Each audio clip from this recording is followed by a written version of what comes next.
ఉన్నప్పుడు 10 సంవత్సరాలు ఏం చేసిరో చెప్పండి. ఫస్ట్ ఏం చేసిర్రు చెప్పండి. ఎన్ని ఉద్యోగాలు ఇచ్చిర్రు? తెలంగాణ ఉద్యమం 10 ఏళ్ళు జరిగింది. 10 ఏళ్ల ఉద్యమం అంతా ఉద్యోగాల కోసమే.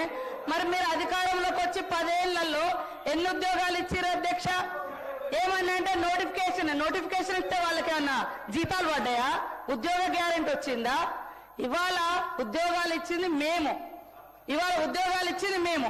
నోటిఫికేషన్ ఇచ్చినాం. నోటిఫికేషన్ అంతా వాళ్ళ ఇంట్లోకైనా జీతాలు వచ్చినాయా? ఏమైనా ఆర్డర్ ఇచ్చిర్రా?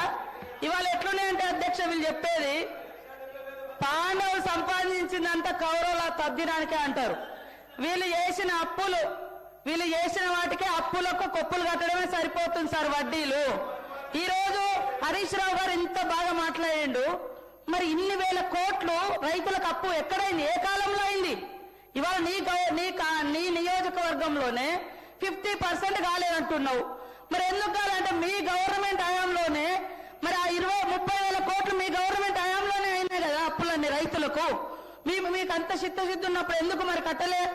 మీరు ఏకకాలంలో 1,00,000 రూపాయలు రుణమాఫీ చేస్తా అన్నారు. ఎడ చేసిరు అంటున్నా. చేస్తే మేము వచ్చి 6 నెలల తర్వాత వెంటనే రైతు రుణమాఫీ అయింది. 6 నెలల్లో చేసుకున్న అప్పు కాదు కదా రైతులది. ఇవాళ యాసలు ప్రాసలు ఇప్పుడు బాగా మాట్లాడుతున్నారు సార్. మేము 2.5 ఏళ్ళకే మీకు అంత బాధ అవుతుంది. 10 ఏళ్ళు ఏం చేసారో లెక్కలతో సహా చెప్పండి. ఎన్ని లక్షల మందికి ఉద్యోగాలు ఇచ్చిర్రు? ఎన్ని లక్షల మందికి ఇల్లు ఇచ్చిర్రు? ఎన్ని లక్షల మందికి రుణమాఫీ చేసిర్రు? ఎన్ని లక్షల కోట్లు రుణమాఫీ చేసిర్రు? అవన్నీ చెప్పాలి కదా. అవి చెప్పకుండా ఎంతసేపు మేము గొప్ప. మీరు గొప్ప అయితే మీ సొంత నియోజకవర్గం రైతులే అనేక మంది మీ హయాంలోనే చాలా మంది చనిపోయారు. అదే విధంగా ఇప్పుడు మీరు చెప్తున్నారు ఇన్ని వేల కోట్ల అప్పు ఉంది మీ నియోజకవర్గంలో అని. మరి ఎందుకు చేసుకోలేకపోయారు అధ్యక్ష? ఫైనాన్స్ మినిస్టర్ గా ఉన్నారు, మీ గవర్నమెంటే ఉంటుంది. ఇవాళ కేవలం రాళ్ళేసుడు.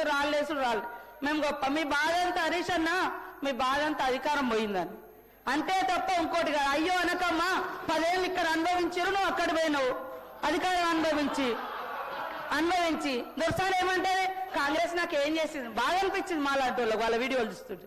కాంగ్రెస్ ఏం చేసిందా? ఇవాళ మాట్లాడడానికైనా మనం చేసింది మనం గొప్పగా చెప్పుకోవాలి. చేసిన దాని మీద కూడా మన్ను పోసుడు గొప్ప కాదు. చేసింది కూడా మన్ను పోసి మేము ఎక్కడుంటే అక్కడ గొప్ప అని చెప్పుకోవడం కాదు. ఎస్ మా హయాంలో నేను ఉన్నప్పుడు కదా చేసిన, ఇప్పుడు చేయలేకపోయినాం అని చెప్పుకోవాలి. కానీ సీటు మారంగానే చరిత్ర అంతా చేంజ్ అయిపోతుందా అధ్యక్ష? చేంజ్ అయిపోతుందా? అట్లా ఉంది. కాబట్టి వాళ్ళ బాధ నిజంగా ప్రజల మీద ఉంటే 10 ఏళ్ళు వచ్చే టైం మీకు. మరి ఇవన్నీ మీరు చేసి ఉంటే మేము ఇవ్వాల్సిన పేదరికం ఇంతెందుకు? మేము ఇవన్నీ చేస్తామని ఎందుకు ఒప్పుకునే వాళ్ళం? మీరు చేసిన అప్పులన్నీ కూడా ఇవాళ అప్పులకు వడ్డీలు ఇవే సరిపోతున్నాయి. అయినా మేము చేస్తున్నాం. ఇవాళ రాష్ట్రంలో ఉన్న 1.5 కోటి మంది పేదలకు ఇవాళ సన్నబియ్యం ఇస్తుంటే మీరు ఓరవలేకపోయారు. ఇవాళ మేము ఇందిరమ్మ బీమా, జీవిత బీమా పెడితే ఓరవలేకపోతున్నారు. ఏం ఓరవలేకపోతున్నారు? బాధంతా మీకు బాధ ఉంది తప్ప పేదోడికి ఇల్లొస్తే మీకు సంతోషం లేదా? మీరు రైతురి మీరు ఎన్ని ఇళ్ళు ఇచ్చారు? 10 ఏళ్లలో ఎన్ని ఇళ్ళు ఇచ్చారు చెప్పండి.